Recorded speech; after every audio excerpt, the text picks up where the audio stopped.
نحمده ونصلي على رسوله الكريم اما بعد فاعوذ بالله من الشيطان الرجيم بسم الله الرحمن الرحيم رب اشرح لي صدري ويسر لي امري واحلل عقدة من لساني يفقهوا قولي.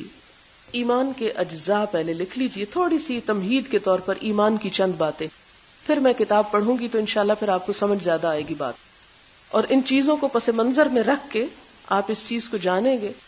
آج کے دور میں نفسیات کا بڑا عروج ہے اور بڑی باتیں ہوتی ہیں اور بڑا ڈنکا ہے.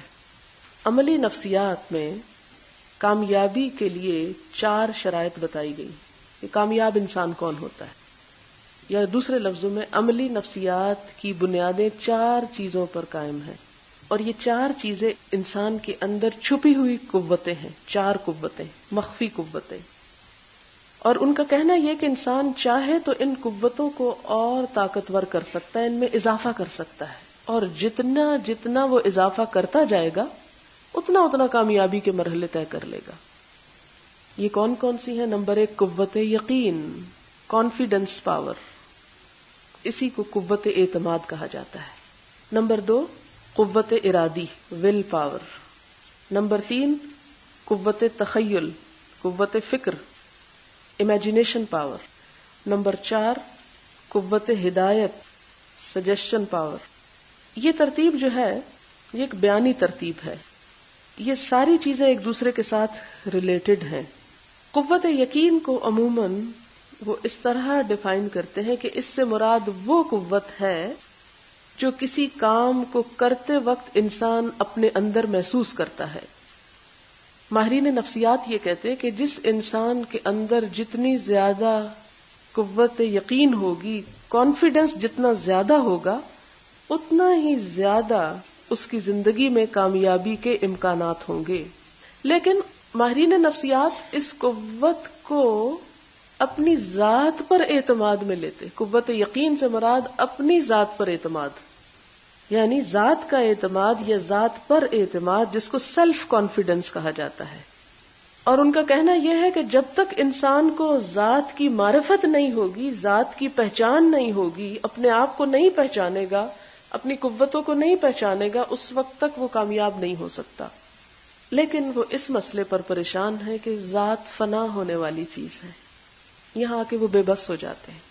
مثلا میں اپنے آپ پہ بھروسہ کروں، اپنی قوتوں پہ اگر بھروسہ کروں تو میرے پاس جتنی بھی قوتیں ہیں، بعض اوقات وہ وقت کے ساتھ ساتھ، بعض اوقات مختلف حادثات کی وجہ سے، مختلف اسباب کی وجہ سے وہ میرے اپنے بس میں بھی نہیں ہوتا کہ میں ان کو بڑھا سکوں، وہ کم ہو سکتی ہیں. پھر کس قوت پر اعتماد ہو، کس پر یقین ہو کہ انسان جسمانی طور پر کمزور ہونے کے باوجود اس کی قوت یقین میں کمی نہ آئے؟ اس کا جواب ہم کو اسلام دیتا ہے. اسلام اس کو سپیریئر کانفیڈنس کا نام دیتا ہے. اپنی ذات پر یقین نہیں، اللہ کی ذات پر یقین، اللہ کی ذات پر ایمان. اللہ لا الہ الا ہو الحی القیوم. اللہ جس کے سوا کوئی الہ نہیں، وہ زندہ ہے، وہ قائم ہے، ہمیشہ تھا، ہے، رہے گا.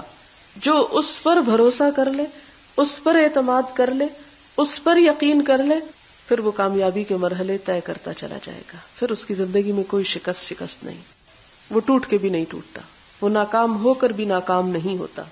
یہی چیز دراصل ایمان ہے. اسلام میں آنے کے لیے، مسلمان امت میں شامل ہونے کے لیے سب سے پہلی چیز جو ہم کو دی گئی وہ کیا ہے؟ یقین کی قوت. اور کس پر یقین؟ خود پر نہیں، اللہ کی ذات پر. اور پھر اس کے ساتھ اس کی مزید وضاحت کی گئی، اللہ کی ذات پر، رسول کی ذات پر، کتاب پر پورا کانفیڈنس رکھ دو اپنا، جو کچھ کہتی ہے مان جاؤ. فرشتوں پر کہ جو لائے بالکل ٹھیک لائے، کوئی اس میں غلط بات نہیں. آخرت پر کہ وہ دن آئے گا جس میں اگر مجھے دنیا میں کچھ میرے ساتھ زیادتی ہو گئی، کمی ہوئی، تو بھی وہاں سب کچھ مجھے مل جائے گا. کیونکہ اسلام میں موت فنا کا نام نہیں. موت کیا ہے ہمارے ہاں؟ موت جسم اور روح کے الگ ہونے کا نام ہے نا. احساسات کس میں ہوتے ہیں؟ روح میں. روح فنا نہیں ہوتی. موت اس کے لیے خاتمہ نہیں، احساسات کے ساتھ نئی دنیا میں قدم رکھنے کا نام ہے، جہاں وہ احساسات کے ساتھ جائے گا. خوشی اور غم کے احساسات اسلام کے نزدیک صرف دنیا کی حد تک نہیں ہے، بلکہ اس سے آگے کہاں جاتے ہیں؟ آخرت میں. یعنی مادی نقطہ نظر سے اگر دیکھا جائے تو احساسات کی فلفلمنٹ، اپنے جذبات کی تکمیل کا نام ہم یہاں کامیابی قرار دیتے ہیں کہ میری کتنی خواہشات پوری ہو گئی، کتنی حسرتیں پوری ہو گئی. جتنی جس کی خواہشات پوری ہو گئی اس کو کیا کہا جاتا ہے کہ وہ کامیاب ہے، اور جس بیچارے کی رہ گئی، پوری نہ ہوئی، اسے دنیا میں ناکام سمجھا جاتا ہے. اسلام کامیابی اور ناکامی کا یہ معیار قائم نہیں کرتا. وہ یہ بتاتا ہے کہ اگر احساسات اور جذبات کی تکمیل یہاں نہیں ہوئی تو روح ختم نہیں ہوئی، یہ دوسرے دروازے سے دوسری دنیا میں داخل ہو گئی. اور جن خواہشات کی تکمیل یہاں نہیں ہوئی وہاں پر نہ صرف یہ کہ تکمیل ہوگی بلکہ بہترین طریقے سے تکمیل ہوگی. اور اسی طرح اگر کوئی انسان اپنی خواہشات کی تکمیل میں دوسروں کی خواہشات اور دوسروں کے احساسات کو ٹھیس پہنچاتا ہے، ان کو ذبح کرتا ہے، تو بھی اس کو ذمہ داری قبول کرنی پڑے گی اور وہ دوسری دنیا میں جا کر اس کی سزا بھگتے گا. یہ تمہیدی چند باتیں تھی جس کو سامنے رکھ کے اب آپ ایمان کی ضرورت کو محسوس کریں کہ کامیابی کا راز قوت یقین میں ہے. یقین کس چیز پر؟ اللہ کی ذات پر. اس یقین کا نام ایمان ہے، اعتماد ہے. ایمان بولنے میں ایک لفظ ہے لیکن اس کے کچھ اجزاء ہیں، کچھ اس کی سٹیجز ہیں، کچھ اس کے مراتب ہیں. وہ کیا ہے؟ سب سے پہلے معرفت. معرفت کیا کہ کسی چیز کو پہچانا جائے. جیسے آپ صلی اللہ علیہ وسلم کو پہچاننے کے لیے ہرقل نے کچھ سوال کیے، کچھ ذرائع اختیار کیے، کچھ جاننے کی کوشش کی. معرفت آتی ہے جاننے سے، علم سے. معرفت کے لیے ضروری ہے نالج. کسی بھی چیز کو پہچاننے کے لیے آپ کو علم ہونا چاہیے اور اس خاص چیز کے بارے میں علم ہونا چاہیے. مثلاً اگر آپ ایک ہیرے کو پہچاننا چاہتے ہیں تو آپ کو پتا ہونا چاہیے کہ ہیرے کی خصوصیات کیا ہیں، ورنہ آپ نہیں پہچان سکتے، آپ دھوکہ کھا سکتے ہیں. علم ضروری ہے. یہ جو قرآن اور سنت کا علم آپ حاصل کر رہے ہیں یہ بھی دراصل اپنے ایمان کی تکمیل کے لیے کر رہے ہیں. اور علم کون سا علم ہونا چاہیے؟ علم یقینی. جس طرح وہ آتا ہے نا سورۃ التکاثر میں، کلا لو تعلمون علم الیقین، کاش تمہیں علم یقینی حاصل ہو. اور یقینی کہاں ہے؟ انسانوں کے پاس نہیں ہے، اللہ اور اس کے رسول کے پاس ہے صلی اللہ علیہ وسلم. لہذا ایمان کی تکمیل کے لیے یقینی علم کا ہونا نہایت ضروری ہے. عموماً ہمارے ہاں جب دین پڑھا جاتا ہے تو ہم بڑے بڑے اسکالرز کی چند کتابیں پڑھ کے سمجھتے ہیں ہم نے سب کچھ حاصل کر لیا. وہ تو رہنما ہیں ہمارے، ہمیں راستہ دکھاتے ہیں، لیکن اصل سورس تک پہنچنا بھی ضروری ہے. یعنی وہ تو ہمارے اندر ایک شوق پیدا کرتے ہیں. اس دور میں بھی اور پچھلے ادوار میں بھی بڑے بڑے اسکالر گزرے ہیں، بڑی خوبصورت کتابیں لکھی ہیں، بڑے خوبصورت انداز میں لوگوں کی رہنمائی کی ہے. لیکن یاد رکھیے وہ ذریعہ ہے، صرف منزل نہیں ہے. جو لوگ ان کو منزل سمجھ لیتے ہیں پھر وہ تشنا رہ جاتے ہیں. ان سے آگے بڑھ کر اصل سورسز تک پہنچے، اور خاص طور پر ہوش گوش رکھنے والے آپ جیسے انسان. اور وہ اصل سورسز کیا ہے؟ اللہ کی کتاب اور اس کے رسول صلی اللہ علیہ وسلم کی سنت. بہرحال علم یقین ضروری ہے، ایسا علم جو یقین تک پہنچا دے.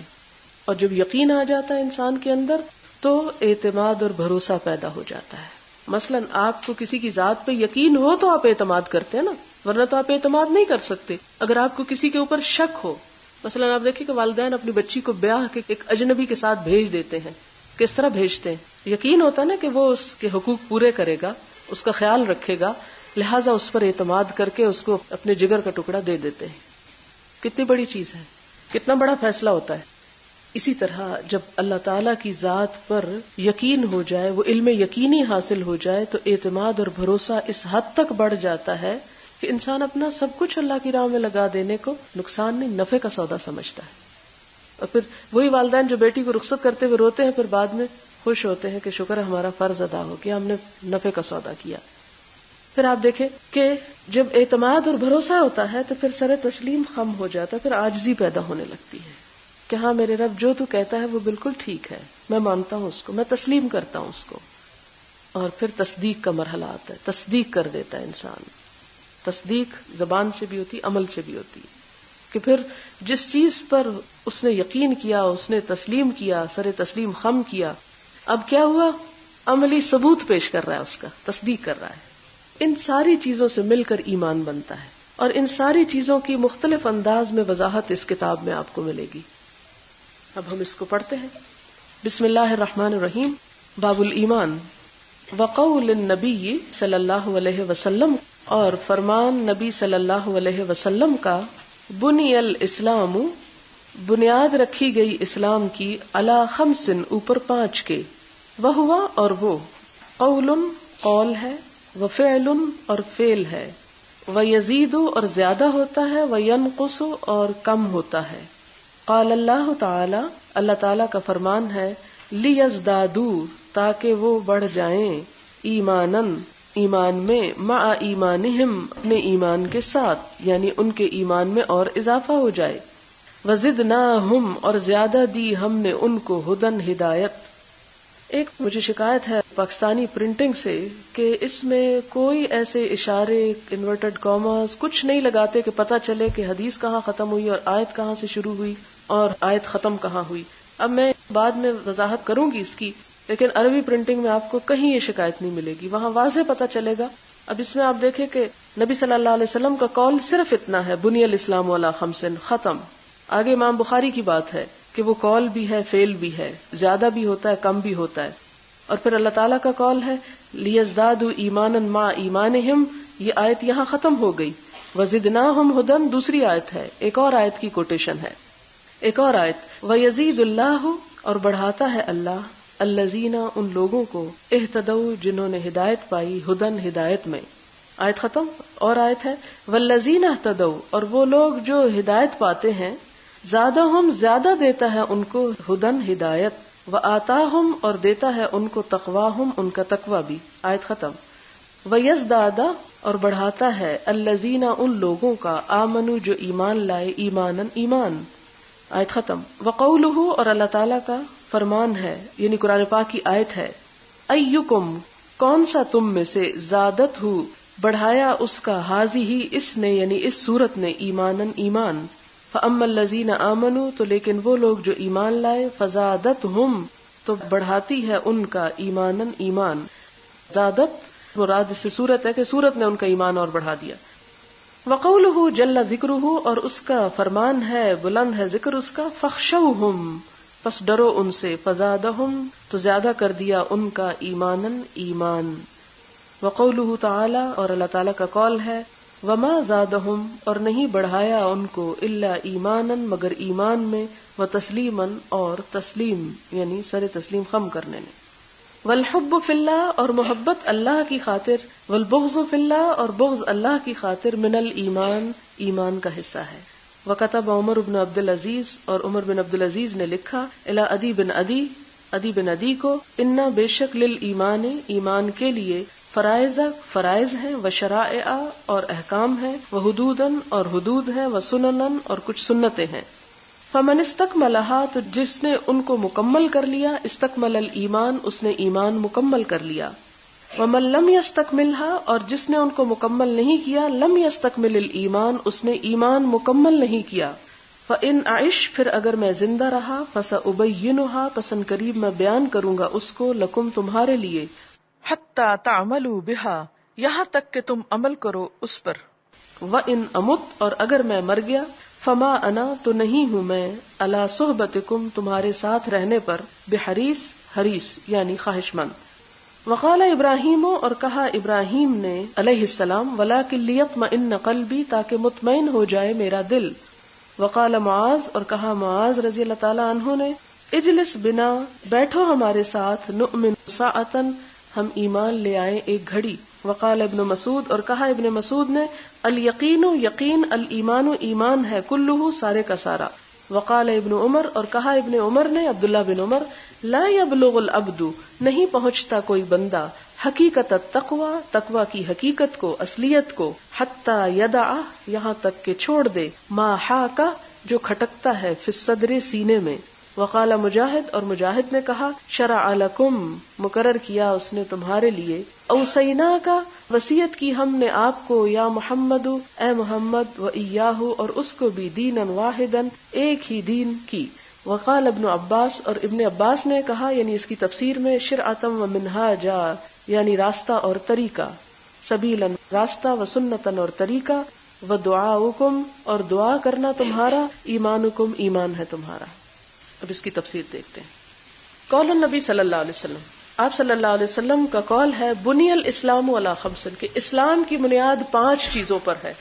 وہ کون سی ہے 5 چیزیں؟ یہاں پر پوری حدیث نہیں لائے امام بخاری، صرف اشارہ کر دیا اس حدیث کی طرف کہ اسلام کی بنیاد 5 باتوں پر ہے. اسلام ہوتا ہے پورا، یا اسلام حاصل ہوتا ہے 5 چیزوں سے، یا اس کی طے میں 5 چیزیں ہوتی. اسلام اگر عمارت ہے، ظاہر ہے، باہر کا حصہ ہے، ایک پودا ہے تو اس کی جڑ، عمارت ہے تو اس کی بنیاد 5 پلرز پر ہے، 5 بنیادوں پر ہے. اور وہ کیا ہے؟ اس بات کی گواہی دینا کہ اللہ کے سوا کوئی معبود نہیں اور محمد صلی اللہ علیہ وسلم اللہ کے رسول ہیں، نماز قائم کرنا، زکوٰۃ ادا کرنا اور حج کرنا. اس کے علاوہ بھی اور احادیث آتی ہیں لیکن اس میں ان چیزوں کا ذکر ہے. وَهُوَ قَوْلٌ، ایمان کیا چیز ہے؟ ایمان قول ہے، بات ہے، وَفِعْلٌ، اور فعل بھی ہے. یعنی ایمان صرف زبان سے اقرار یا اظہار کا نام نہیں بلکہ افعال کو بھی سمیٹتا ہے. ایمان کی تکمیل عمل کے ساتھ ہوتی ہے. وَيَزِيدُ، ایمان زیادہ بھی ہوتا ہے، وَيَنْقُصُ، اور گھٹ بھی جاتا ہے. یعنی ایمان صرف ایک حالت میں نہیں رہتا. جیسے مثال کے طور پر اگر آپ ایک پودے کی حفاظت کریں تو وہ بڑھتا ہے، اس کو وقت پہ اس کی ضروریات روشنی، پانی، ہوا، غذا ملتی رہے تو وہ بڑا ہوتا جائے گا. اگر آپ سب کچھ چھوڑ دیں اس کی ضروریات فراہم کرنا، تو جو چیز چھوڑیں گے اتنا ہی وہ سکڑتا اور کم ہوتا چلا جائے گا اور اس سے کچھ بھی فائدہ، کوئی پھل اور کوئی نتیجہ نہیں نکلے گا. تو بالکل اسی طرح جب ایک انسان ان چیزوں کو اصولی طور پر مان لیتا ہے جن کو ماننے کو کہا گیا، تو یہ زبان سے کہنا ہے لیکن وہ بیج ڈالنے کے بعد اس کو سینچنا بھی ہوگا، اس کی حفاظت بھی کرنی ہوگی، اور وہ سب کچھ عمل سے تعلق رکھتا ہے، اور جیسا جیسا عمل ہوگا اس کو بڑھاتا یا گھٹاتا رہے گا. قال اللہ تعالی، اس کی دلیل کیا لائے ہے، ثبوت کیا ہے ایمان کے بڑھنے گھٹنے کا؟ یہ قرآن پاک کی مختلف آیات سورۃ فتح میں ہے. لیزدادوا ایمانا مع ایمانہم، کہ ان کے پہلے ایمان کے ساتھ اور ایمان زیادہ ہو. وزدناہم ھدی، سورۃ کہف میں اصحاب کہف کے بارے میں اللہ تعالیٰ نے کیا فرمایا کہ ہم نے ان کا ایمان یا ان کی ہدایت کو اور زیادہ بڑھا دیا. یہ آیت اگر آپ پوری پڑھیں کہ وہ ایک گروہ تھے، آمنوا بربہم وزدناہم ھدی، کہ وہ اپنے رب پر ایمان لائے اور ہم نے ان کی ہدایت میں اضافہ کر دیا. تو ہدایت ایمان تو نہیں، یہ تو ایک عمل ہے نا، یعنی دوسرے معنوں میں ایمان ہی کے لیے دوسرا لفظ ہے، اس میں اضافہ کر دیا. اور پھر اس کے بعد سورۃ مریم میں ہے وَيَزِيدُ اللَّهُ الَّذِينَ اهْتَدَوْا هُدًى، کہ جو لوگ سیدھے رستے پر ہیں ان کو اللہ اور زیادہ ہدایت دیتا ہے، یعنی ان کا ایمان بڑھتا رہتا ہے. وَالَّذِينَ اهْتَدَوْا زَادَهُمْ هُدًى، اور یہاں پر کیا فرمایا کہ وہ لوگ جو ہدایت پا گئے اللہ تعالیٰ ان کی ہدایت میں اور زیادتی کرتا ہے. وَآتَاهُمْ تَقْوَاهُمْ، اور ان کو اور پرہیزگاری عطا فرماتا ہے. وَيَزْدَادَ الَّذِينَ آمَنُوا ایمانا، اور یہ سورۃ مدثر کی آیت، اور بڑھا دیتا ہے اللہ ان لوگوں کا جو ایمان لائے اور ایمان، یعنی ایمان میں مزید اضافہ فرماتا ہے. اور پھر وَقَوْلُهُ أَيُّكُمْ زَادَتْهُ هَذِهِ ایمانا، منافقین جب کوئی سورت قرآن پاک کی اترتی تھی تو کہتے تھے کہ اس سورت کو سن کے کس کا ایمان بڑھ گیا؟ تو اللہ تعالیٰ فرماتے فَأَمَّا الَّذِينَ آمَنُوا، جو ایمان لائے، فَزَادَتْهُمْ ایمانا، ان کا ایمان یہ سورت بڑھاتی ہے اور ہوتا ہے. لیکن منافقین کا ایمان نہیں بڑھتا اس سے. اور فَخْشَوْهُمْ، جب ان سے کہا گیا کہ تم ڈرو ان سے، یعنی دشمنوں سے، فَزَادَهُمْ ایمانا، ان کا ایمان اور بڑھ گیا ڈرنے کی بجائے.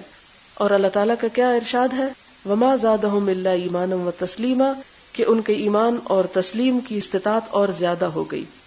یہ ساری آیات مختصراً اور ان کے مختلف حصے صرف اس سوچ کو پروموٹ کرنے کے لیے ہیں یا اس بات کی دلیل کے طور پر ہیں کہ ایمان ہمیشہ ایک حالت میں نہیں رہتا. نمبر 2، ایمان کا تعلق ہدایت کے ساتھ ہے اور اس کا لیول اوپر اور نیچے ہوتا رہتا ہے. اگر اس میں اضافہ کرو تو وہ بڑھتا رہتا ہے، چھوڑ دو تو نیچے آ جاتا ہے. پھر کیا فرمایا؟ اب احادیث میں آتے ہیں. وَالْحُبُّ فِي اللَّهِ وَالْبُغْضُ فِي اللَّهِ مِنَ الْإِيمَانِ، اللہ کی خاطر کسی سے محبت رکھنا اور اللہ ہی کی خاطر کسی سے دشمنی رکھنا یہ ایمان کا حصہ ہے. یہ حدیث لاتے ہیں، یعنی ایمان جو ہے وہ فعل بھی ہے، صرف قول نہیں، اور اس کے لیے حدیث دلیل ہے. وَكَتَبَ عمر بن عبد العزیز إلى عدی بن عدی، عمر بن عبد العزیز نے عدی بن عدی کو لکھا ان للایمان فرائض، کہ ایمان جو ہے اس میں کچھ چیزیں فرض ہیں، یعنی ایمان لانے کے بعد کچھ فرائض انسان پہ عائد ہوتے ہیں. وشرائع، اور کچھ چیزیں جو ہیں وہ احکامات ہیں، شریعت ہے. وحدودن، کچھ حدود ہیں اور کچھ سنتیں ہیں. اور جس نے ان کی تکمیل کی، کن کی؟ فرائض اور حدود اور سنن کی، استکمل الایمان، اس نے اپنا ایمان مکمل کیا. ومن لم یستکملھا، جس نے ان کو مکمل نہیں کیا، لم یستکمل الایمان، اس کا ایمان ہی مکمل نہیں ہوا. پھر اگر زندگی مجھے اللہ نے دی تو میں تمہیں ان کو اچھی طرح بیان کروں گا، یعنی اس بات کی مزید وضاحت کروں گا یہاں تک کہ تم اس بات پر عمل کرو گے. لیکن اگر میں مر گیا تو میں کچھ زندہ رہنے کی زیادہ شوق نہیں رکھتا کہ تم لوگوں میں رہوں، میں تو اپنے رب سے ملاقات کا خواہش مند ہوں. اور ابراہیم علیہ السلام نے کیا کہا تھا؟ وَلَٰكِن لِيَطْمَئِنَّ قَلْبِي، کہ میرا دل مطمئن ہو جائے، کہ میرے دل کی تسلی ہو جائے. اب یہ ہے کہ حضرت ابراہیم علیہ السلام نے دل کی تسلی کی بات کیوں کی؟ ان کے اندر کیا ایمان نہیں تھا؟ ایمان تھا، لیکن یہ اس واقعے کی طرف اشارہ ہے نا کہ جب حضرت ابراہیم علیہ السلام نے اللہ تعالیٰ سے یہ پوچھا کہ اللہ تعالیٰ آپ مردوں کو کیسے زندہ کریں گے، انہوں نے کہا کہ اولم تؤمن، ایمان نہیں رکھتے؟ تو انہوں نے کہا کہ ایمان رکھتا ہوں، ولیکن لیطمئن قلبی، کہ اطمینان کو اور بڑھانا چاہتا ہوں، یعنی دل کی اس کیفیت میں اضافہ کرنا چاہتا ہوں. اور معاذ رضی اللہ تعالیٰ عنہ نے اپنے ساتھی سے کہا اجلس بنا، آؤ میرے ساتھ بیٹھو، نؤمن ساعتن، ہم ایک گھڑی کے لیے ایمان لے آئے. یعنی ایک اچھی محفل اور اچھی صحبت میں بیٹھ کر انسان کا ایمان بڑھتا ہے. وقال ابن مسعود، اور ابن مسعود کہتے تھے الیقین، یقین کی جو کیفیت ہے، الایمان کلہ، جیسے پہلے ابتدا میں آپ تمہید یاد کریں کہ قوت یقین جس کی میں نے بات کی، بالکل ابتدا میں جو میں نے نفسیات کے حوالے سے پہلی قوت کا ذکر کیا، قوت یقین، یہ وہی یقین ہے کہ ابن مسعود 1400 سال پہلے نفسیات کے اس اصول سے واقف تھے کہ یقین جو ہے وہ دراصل ایمان ہی ہے سارے کا سارا، اور یقین بلٹ ہی دراصل ایمان پر ہوتا ہے. جس کے اندر ایمان نہیں اس کے اندر کوئی سیلف کانفیڈنس نہیں. وقال ابن عمر، عبداللہ بن عمر کہتے ہیں کہ کوئی شخص حقیقت تقویٰ کو نہیں پہنچ سکتا جب تک کہ وہ اپنے دل میں کھٹکنے والی ہر چیز کو چھوڑ نہ دے. یعنی ایمان مکمل نہیں ہوتا جب تک کہ انسان ان سارے کاموں کو اپنی زندگی سے نہ نکال باہر کرے جن پر اس کا دل بے چین ہو جاتا ہے کہ میں نے غلط کیا. مثلاً آپ ایک جھوٹ بولتے ہیں، کسی کو الزام دیتے ہیں، کوئی اور غلط بات کرتے، کسی کو نہ بھی پتا ہو کہ آپ نے جھوٹ بولا ہے، تو کیا ہوگا؟ آپ کے اپنے اندر ایک آواز اٹھے گی کہ یہ بات درست نہیں. اب ایسے موقع پر انسان کیا کرے؟ آئندہ کے لیے توبہ کر لے اور اس چیز کو ریپیٹ نہ کرے. لیکن اگر اپنے دل کی خلش کو سنے بغیر وہ پھر ویسا ہی کرتا چلا جاتا ہے تو گویا وہ اپنے آپ کو دھوکہ دے رہا ہے اور اس سے اس کے ایمان میں تکمیل نہیں ہو رہی.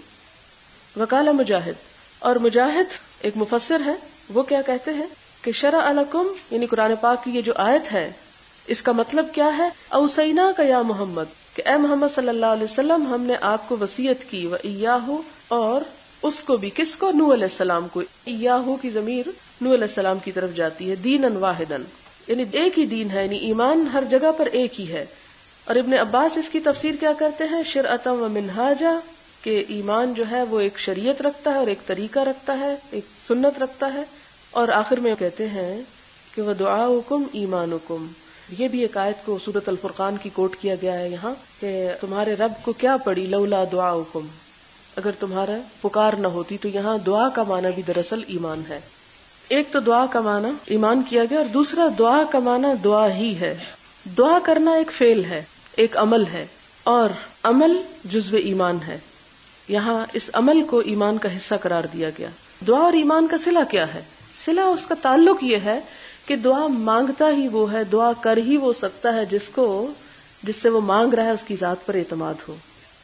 حدثنا عبید اللہ بن موسیٰ، ہم سے عبید اللہ بن موسیٰ نے بیان کیا، قالا کہا، اخبرنا حنظلہ بن ابی سفیان، ابو سفیان کے بیٹے حنظلہ نے ہم کو خبر دی، ان اکرمہ بن خالد سے روایت کی، ان ابن عمر، انہوں نے ابن عمر سے روایت کیا رضی اللہ عنہما، ان دونوں سے اللہ راضی ہو. قالا، وہ کہتے ہیں، کون کہتے ہیں؟ ابن عمر کہتے ہیں، عبداللہ بن عمر.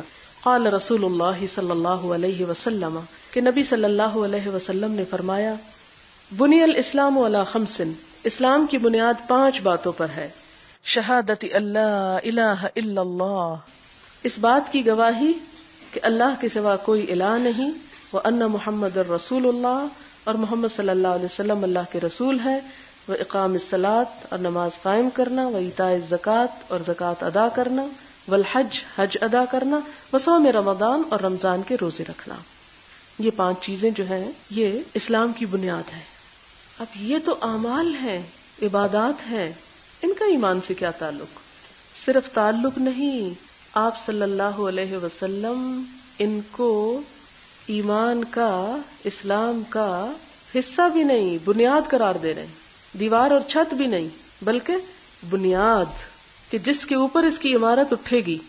یعنی اس حدیث سے کیا سمجھ آ رہی ہے، کیا بات پتہ چلتی ہے؟ اس سے بات یہ پتہ چلتی ہے کہ یہ جتنے اعمال ہیں، کون کون سے عمل، نماز، روزہ، حج، زکوٰۃ، یہ ہیں تو کرنے کی چیزیں، لیکن حضور صلی اللہ علیہ وسلم نے ان کو ایمان قرار دیا. آپ کہیں گے ادھر تو نہیں لکھا ہوا ایمان قرار دیا، ادھر لکھا ہوا ہے بنی الاسلام، اسلام کی بنیاد. اور اسلام میں بنیاد کیا ہے؟ اسلام میں داخل کیسے ہوتے ہیں؟ ایمان لا کر. ایمان اسلام کی بنیاد ہے. ایمان صرف زبانی باتوں کا نام نہیں، زبانی اقرار کا نام نہیں، عبادات بھی اس میں شامل ہیں. اور اس میں خاص طور پر یہ جو 4 چیزیں ہیں، کیونکہ لا الہ الا اللہ جب پڑھتا ہے انسان اور محمد رسول اللہ کہتا ہے تو ایک طرح سے وہ دروازہ کھولتا ہے. اور پھر یہ 4 بنیادی پلر ہیں جن کے اوپر اسلام کی پوری عمارت کھڑی ہوتی ہے اور اسلام مکمل ہوتا ہے. اگر کوئی شخص ان میں سے کسی ایک چیز کو اسلام کا حصہ نہیں مانتا، غور کرنے کے قابل ہے یہ جملہ ہے، اسلام کا حصہ نہیں مانتا تو وہ ایمان سے خارج ہے، مسلمان ہو نہیں سکتا وہ. اگلی حدیث باب امور الایمان، ایمان کے کام. کون کون سے ہیں ایمان کے کام، یا ایماندار ہونے کے لیے کیا کچھ کرنا ضروری ہے، اس میں وہ قرآن پاک کی آیت لاتے ہیں.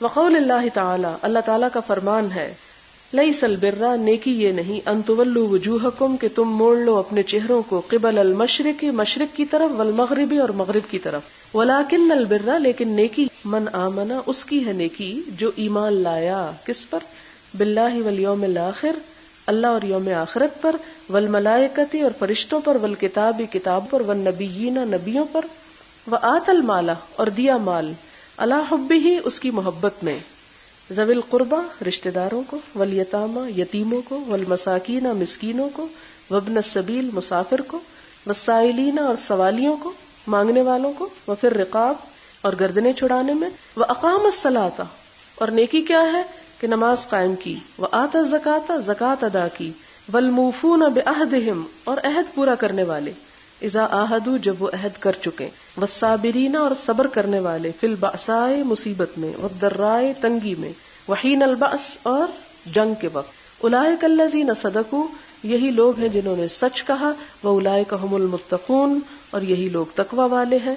اور اس کے بعد ایک دوسری آیت کا بھی حوالہ دیتے ہیں، قد افلح المؤمنون، وہ مومن فلاح پا گئے، جس کے آگے آتا ہے الذین هم فی صلاتہم خاشعون، جو اپنی نمازوں میں خشوع اختیار کرتے ہیں. اور پھر الی آخر الآیہ، سورۃ المومنون 18ویں پارے کی ابتداء میں مومنین کی جتنی صفات بیان کی گئی وہاں پر. ان دونوں آیتوں میں ایمان کے بہت سے عملی کاموں کا پتہ چلتا ہے، مثلا صدقہ دینا، نماز پڑھنا، زکوٰۃ دینا، عہد پورا کرنا، یہ تمام چیزیں جو ہیں یہ کیا ہے، ایمان کا حصہ ہیں.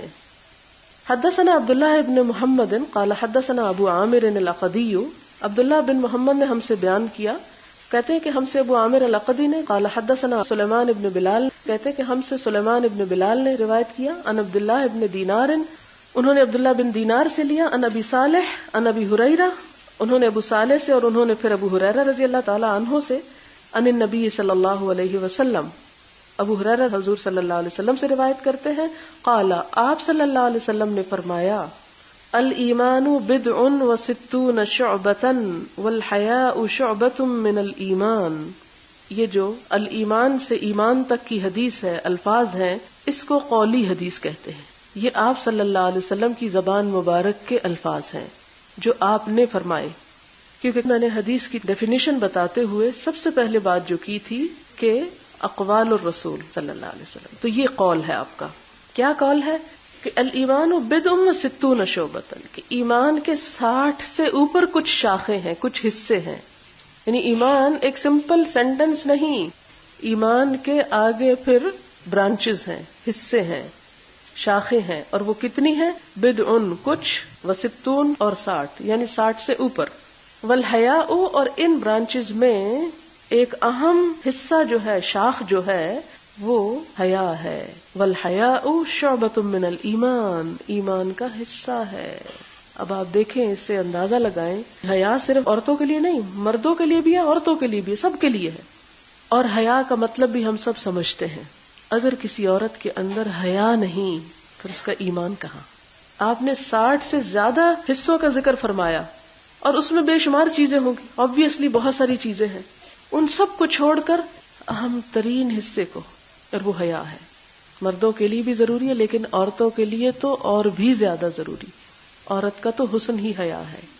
اور پھر آپ دیکھیں کہ اس کو صرف ایک نفلی چیز نہیں قرار دیا، چوائس پہ نہیں چھوڑا کہ ہاں مرضی ہو تو حیادار ہو جاؤ اور مرضی ہو تو بے حیا ہو جاؤ. نہیں، ایک اور حدیث میں آتا ہے کہ حیا اور ایمان لازم و ملزوم ہے. اگر ایک اٹھتا ہے تو دوسرا ساتھ ہی اٹھ جاتا ہے، چمٹے ہوئے آپس میں، جیسے مقناطیس ہوتا ہے نا، لوہے کے ساتھ چمٹ جاتا ہے. تو آپ نے کبھی دیکھا ہوگا کہ اگر آپ مقناطیس اٹھائیں تو لوہا اٹھ جائے گا، لوہا اٹھائیں تو مقناطیس اٹھ جائے گا. اسی طرح آپ نے یہ فرمایا کہ حیا اور ایمان ایک دوسرے کے ساتھ ہیں، اگر ایک نکلتا ہے تو دوسرا نکل جاتا ہے، وہ نہیں بچتا. اس اصول کو سامنے رکھتے ہوئے، اس معیار کو سامنے رکھتے ہوئے امت مسلمہ اپنی طرف نظر کرے. ہم باقی امت کو تو باہر ہی چھوڑ دیتے ہیں، ہم جو اس چھت کے نیچے بیٹھے ہوئے ہیں، ہم ہی اس بات پر غور کریں کہ کیا ہم واقعی ایمان والے ہیں، ایمان والیاں ہیں؟ کیا ہم ایمان کا ایک بڑا ہی اہم اور بنیادی تقاضا پورا کرنے والے ہیں؟ آپ صلی اللہ علیہ وسلم یہاں کچھ بھی فرما سکتے تھے، لیکن حیا کو خاص طور پر الگ نکال کے یہ بات اس لیے فرمائی کہ وہ بڑا اہم ہے.